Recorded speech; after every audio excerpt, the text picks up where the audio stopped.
Thank you, President Ashley. This is going to be fun. If you scoot it, it's too bad for you. But I'm going to be really pleased to introduce today's speaker. You might have already caught sight of her, right, in the uniform. It's Amelia Stansell. And some of you will recognize her from January when we had a Zoom in advance.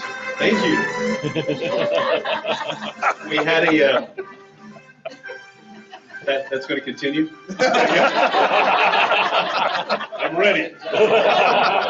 But we had a Zoom in advance of our event, our Mardi Gras event in February, in which she was so nice to join us. I had never met Amelia until today. It was happenstance that we met. I had reached out a few months earlier to the RAGAS organization to say, I want to talk to somebody about what you do, because we have this great idea for how we might support international work through Rotary, and by happenstance was connected to Amelia. And it's one of these people you sort of meet, no matter if it's virtual or what, and you sort of like them right away and you know what kind of person this is. So it's great.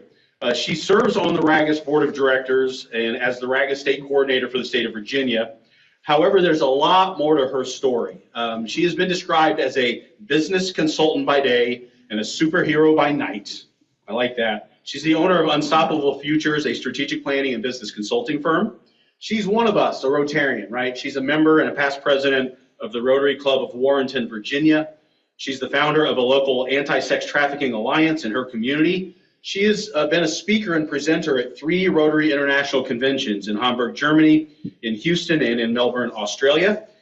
And just to even top that off a little bit more, she's the current district governor of her Rotary district in Virginia. This is 7610. Having been one of those, I can tell you she's incredibly busy at this moment, yet she still took time to come and see us. From a personal standpoint, she's wife to husband Troy, she's mom to 2 daughters, she's the owner of a crazy cat. And when I say she's a lot like us, it also indicates she likes to enjoy a glass or 2 of wine or beer with friends, so she really fits in around here. So she's really on a vacation doing some Rotary stuff, but she took the time to come here, which is awesome. But this morning I woke up and sort of early on, about to have breakfast, I checked Facebook, and there was a post from last night from Amelia on Facebook. We're friends, right, on Facebook. As her family left Virginia, and I think was in Ohio or still in Virginia? Maryland. In Maryland. They had a very serious auto accident where they hydroplaned in a big rainstorm, hit a guardrail, totaled the vehicle, narrowly missed by a semi truck. And everyone's okay. She has a little bit of bumps and bruises, but everyone else in your family is fine. And so I immediately texted her and emailed her, and I said, Amelia, do not come to Peoria. You have other priorities at the moment. And I was going to do a community foundation presentation for us, right? That would have been great. I have it in the can. I mean, it's ready to go. Or I can just stand up here and talk. But she said I'm not going to take her thunder. She can tell you what she texted back to me. But I can tell you what she texted back to me says everything about Amelia's commitment to Rotary, to human service, and to the fight against trafficking, human trafficking. So, superhero by day or by night, she's a superhero all day long. Help me welcome District Governor Amelia Stansell. Wow,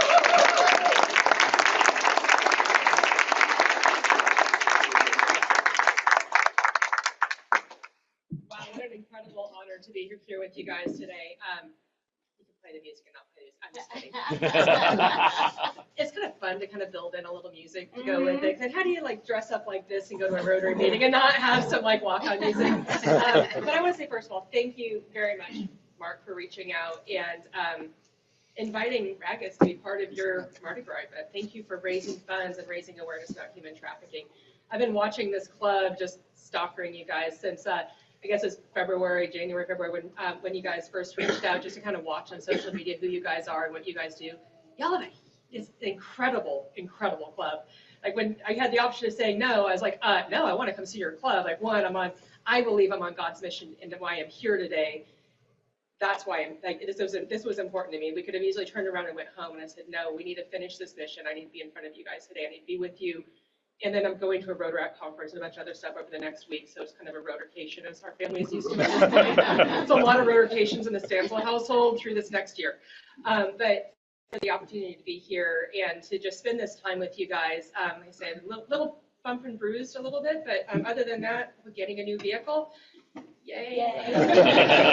By the way, last time I came to Chicago, we drove to Chicago a year and a half ago. My brother and sister-in-law live out in Elburn. We got rear-ended like I don't know, 2 miles from our final destination and got a new vehicle on that trip too. So I don't know if the Stansell family is road tripping back to Chicago ever again. This is maybe a to and fro type situation for us, so just to be aware that next time we're flying. But that said, yay, buy new cars. So anyway, so I'm honored to be here with you guys. I want to share just kind of a little bit of the background of how this kind of landed on me. I went to the Rotary International, how many of you guys went to an international convention? Okay, how many of you went to the Atlanta one in 17? Several of you did. Anybody go to that candlelight vigil on human trafficking the first night? Well, there's actually the night before the first night. No, okay. One, if you haven't been to an international convention, get to one. The next one is in Calgary in June. They are truly life-changing. And I can say that because going to Atlanta changed my life. I got there as a fresh-faced little, 30-something-year-old running around, kind of going, this is my first convention, I want to check it out. I was waiting until there was one in the U.S. because getting my husband to say, yeah, you can travel internationally without him. He doesn't want to do Rotary stuff when he goes on vacation as much, at least not back then. And so I was like, I'll go to the Atlanta one. There was this huge candlelight vigil, about 10,000 people at it. And they kept talking about human trafficking and modern-day slavery. And I'll say, just as a caveat, it's the same thing, just depends on where you are in the world. So you'll see me slip in and out of slavery and human trafficking because when I present around the world, it depends on where you are, what we use. Here in the US, we mostly call it human trafficking, but it truly is modern day slavery. So they were talking about those terms and I was like, what in the world are they talking about? These are like, slavery's over, people. Like, we've not had slavery in America since, what, 150 years ago, is what I thought at least. And then we had a breakout the next day, or we had Ashton Kutcher, actually one of the big sessions. Ashton Kutcher got up and spoke. Okay, I'm a That 70s Show fan. And I was like, Ashton freaking Kutcher's talking about this. Maybe I should pay attention to it. And then out comes Bill Gates. He's like, yeah, we're back in the green room. We're talking with John Cena and Ashton Kutcher about human trafficking. And this is what the Gates Foundation's doing about it. He's like, side note it. And then out comes John Cena. And he also side noted. I was like, well, they're paying attention. Maybe I should pay attention to it. And so God kind of set it on my heart there to start paying attention. And I met somebody that had him come in to speak at my club, and I thought I kind of checked my box. I kept thinking I was checking my box, and you think like I did the small thing I needed to do, I'm done, until it kind of got deeper and deeper. So I started doing some research on it when I got home, and started learning about human trafficking and modern day slavery. And some of the things that stood out to me blew my mind, because I thought, dumbly, that's something that happens to those people over there. Whoever those people over there is, it does not happen in the US, it does not happen in Virginia, and it certainly doesn't happen near the nation's capital. And then I found out how wrong I was. So I'll share with you, there's some general statistics, you have an idea. I know that Ashley shared a few of these earlier, but one, there's 49.6 million people enslaved today in modern slavery. Actually, that number is now higher because the International Labor Organization just came out with new numbers. It's about 53 million worldwide. That's an incredible number. You think about that. 49.6 or 53, depending on what number you're going to go with at this moment. It's a huge, huge number. That's people involved in labor trafficking. Talking about debt bondage earlier as a form of labor trafficking, sex trafficking, child soldiering, child marriage. Virginia just outlawed child marriage this year. Here we are in 2024, we just outlawed it finally in our own state. Organ trafficking. It's all horrific ways that we as humans exploit other humans for money, for benefit. Blows my mind that it's a $150 billion a year industry. Second highest criminal enterprise, only behind drug trafficking. And what you'll find is that drug trafficking and sex trafficking are very much, or human trafficking are very much intertwined. When you look at it, it's because what you find is that traffickers have realized to be able to traffic a drug, manufacture it, you've got to get it to the US or to wherever it's going, you've got to have a distribution network, you've got to get it to the end user who shoots it in their arm or shoots it up their nose and they use it once, and you got to start it over again every time. With the body, they can sell it over and over and over again. And so you'll see some of those numbers in a minute. But as you start realizing how closely intertwined they are, you start realizing why this happens the way it does. So I came back and started kind of digging in on it, and I started focusing in on numbers. I'm a former banker, so I'm a numbers data nerd. But what I started realizing as I looked at it is that 1 in 5 kids in America can be approached by a trafficker online before they're 18. 1 in 5. I go to a little Lutheran church out in Virginia. Go to Saturday night service. There's not that many people. Up front at the children's sermon, there might be 4 or 5 kids at any given Saturday night. And I can't help but count those heads and recognize 2 of those sleep under my roof at night. As a mom of 2 little girls who are now 10 and 12, I couldn't not focus on that. So I took this big problem of 49.6 million people, the $150 billion industry, and I went, I'm going to focus on the thing that I can focus on. I'm going to focus on child sex trafficking. I got really lasered in on my own community, and then I slowly started building out from there. So you'll see today we're going to talk about child sex trafficking and all of the information that we have, because that's where my focus is. That doesn't mean that's the only kind of trafficking that's out there. It doesn't mean that that's the thing that has to be your focus. Maybe something else calls your heart more. Dig into that, lean into it, because you never know how much that's going to change somebody's life. It might just change your own. So being a data person and a numbers person, some of the things that I did some research on and started figuring out in this is some of the numbers. 1 in 4 girls and 1 in 7 boys, or 1 in 12 boys, because the parents will be updated, and 1 in 12 boys will be sexually abused by the time that they're 18. If you know somebody who's been sexually abused or has been raped in their past, you know what kind of trauma that does to you. So wait till you get to some of these other numbers. 1 in 3 kids are going to that run away in America are going to be approached by a trafficker in the first 36 hours. About 1.3 million kids run away each year in the U.S. And you think about 1/3 of those are going to be approached by a trafficker. You think about those kids that are absolutely vulnerable, who don't know where the next meal is coming from. They don't know where they're going to sleep. They don't have any of that Maslow's hierarchy of needs, that bottom little part of that. They have no idea where their safety and security is coming from. They're so vulnerable, and the traffickers know it, and they know what to go after. Many of those kids have dealt with things like being sexually abused. They deal with our LGBTQ. They may have emotional or mental issues, other things that are hugely makes them more vulnerable than any other kids. But it's not just those kids that are at risk. We see when it comes to trafficking, traffickers don't care if you live in a gated community, if you have 2 engaged parents, if you go to church, if you're involved in sports. Traffickers don't care. They look for somebody who's suggestible. They look for people that have a small need, and they fill that need.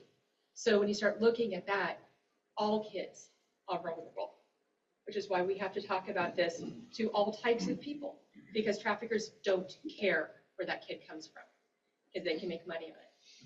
Things that I found interesting when I was going through is that in the U.S., most trafficking victims are abused 20 times a day.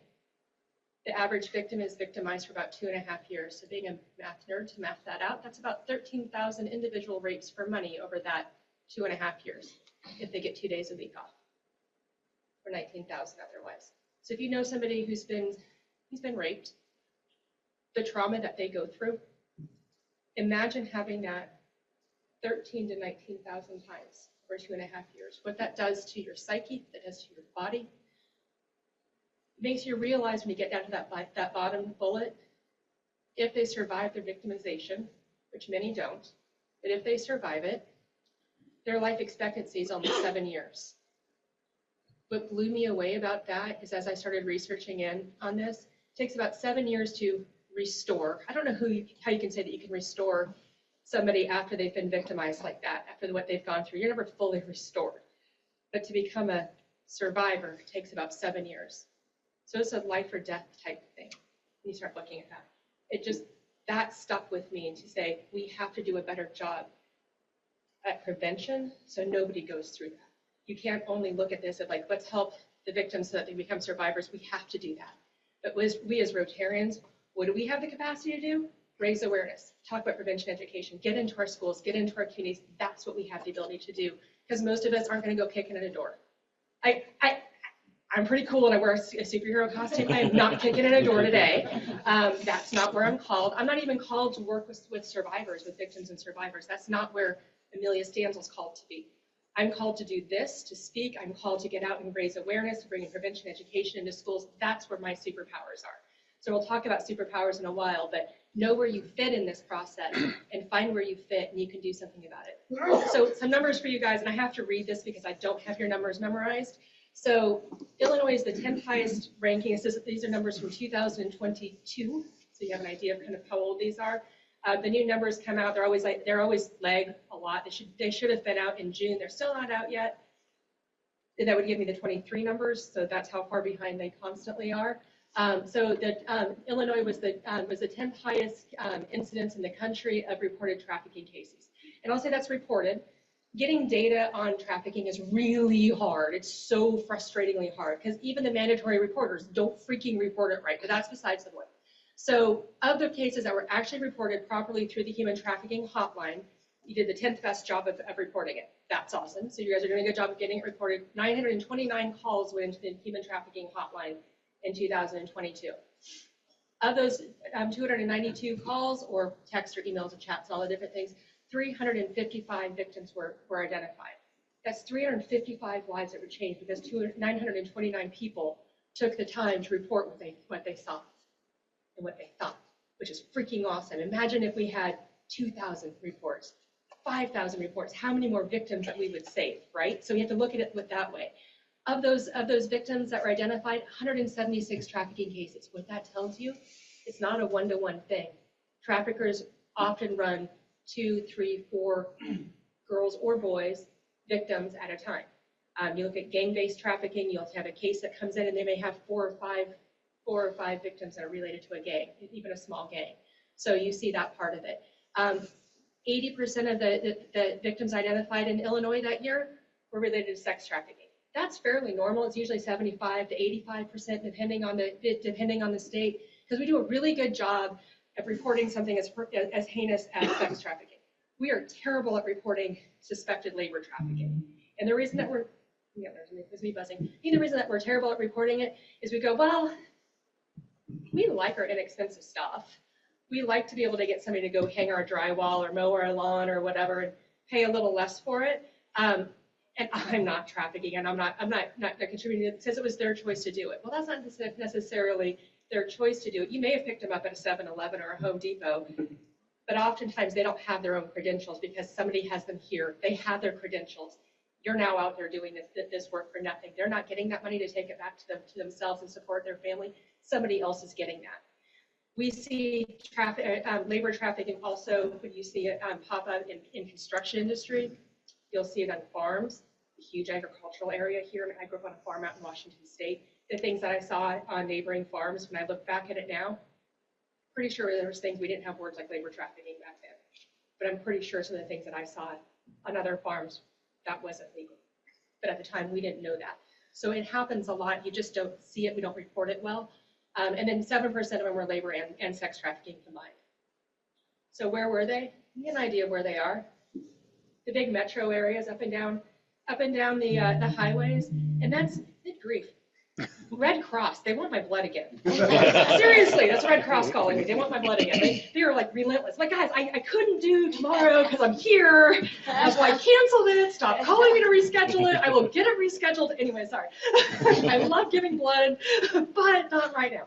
Okay, so but they're up and down all of the major highways. You see them in the metro areas. That's where they're reported. That doesn't mean that's where it's happening.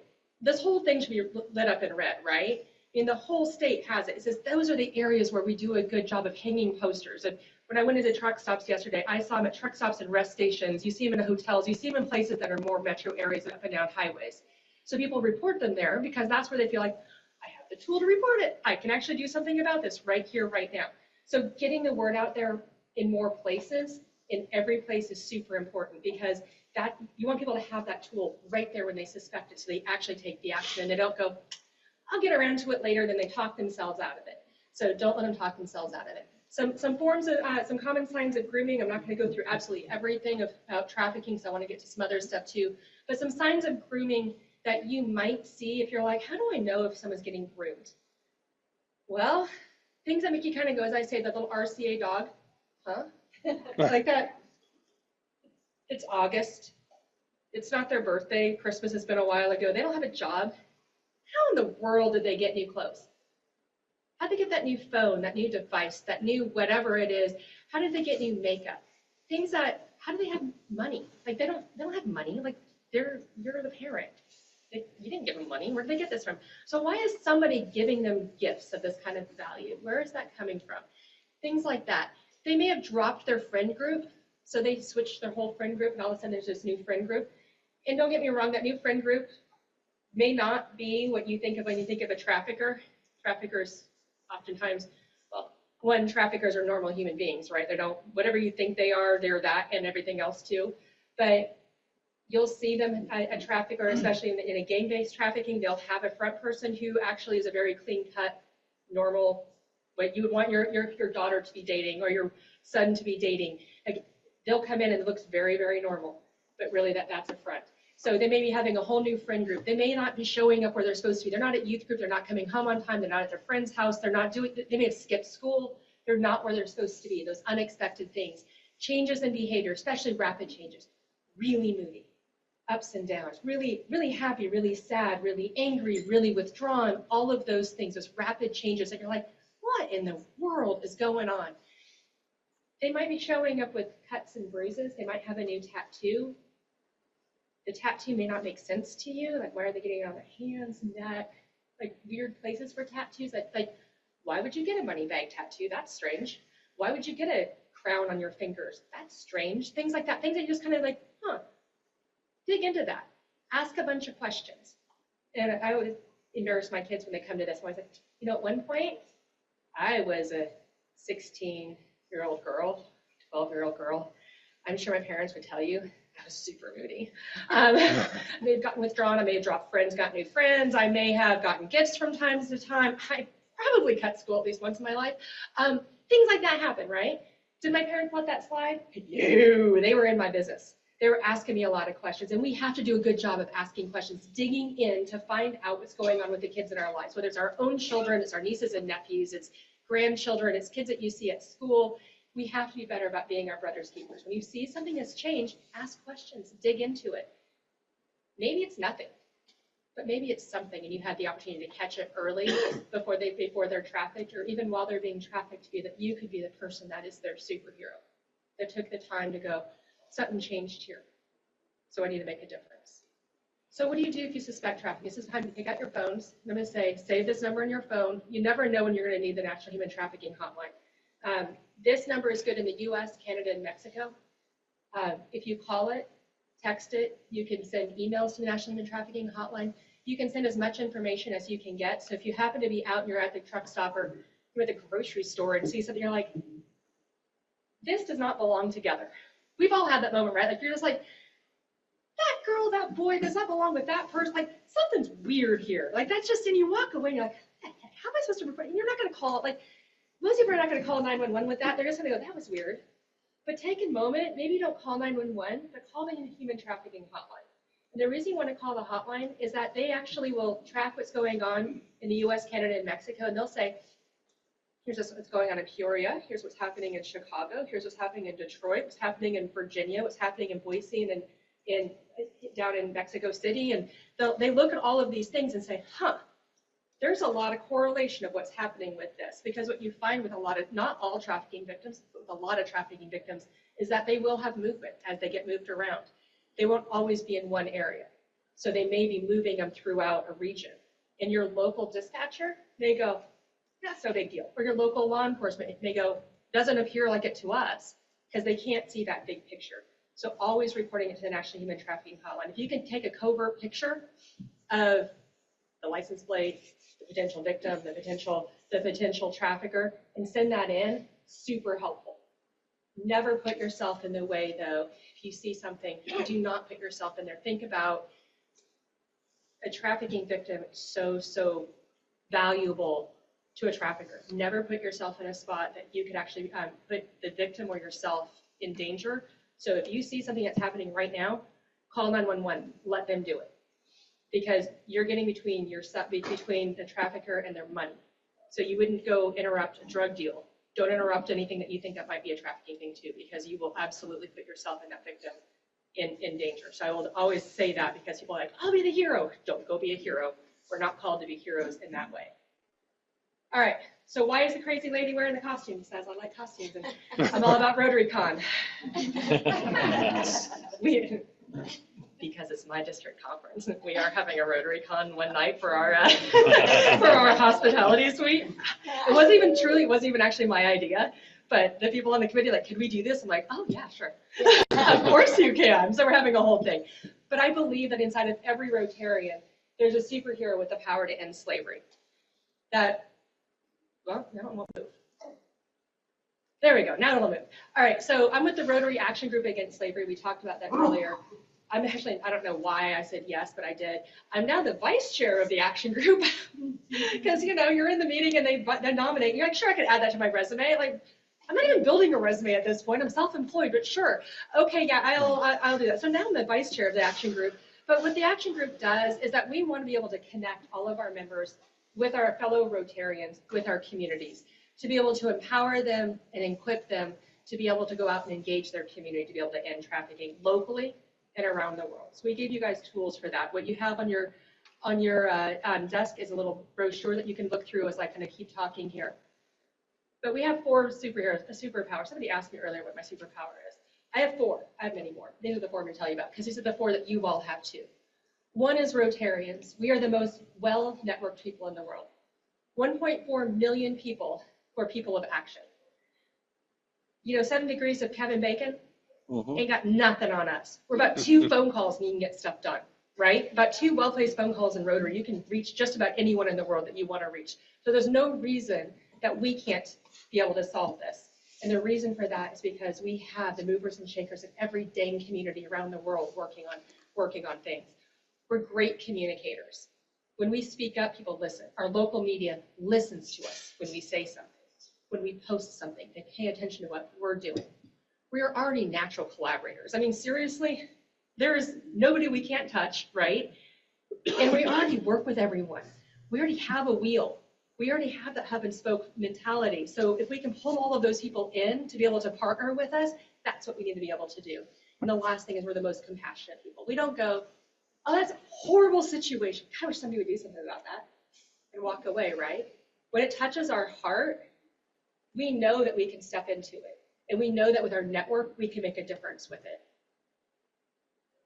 So we put together the action plan. You can read through the brochure and see everything on it. But we put together an action plan to be able to help Rotarians so that moment they have it in their heart, that they can take action on it. So that brochure has the information on there about what the action plan does and how you can be able to access it.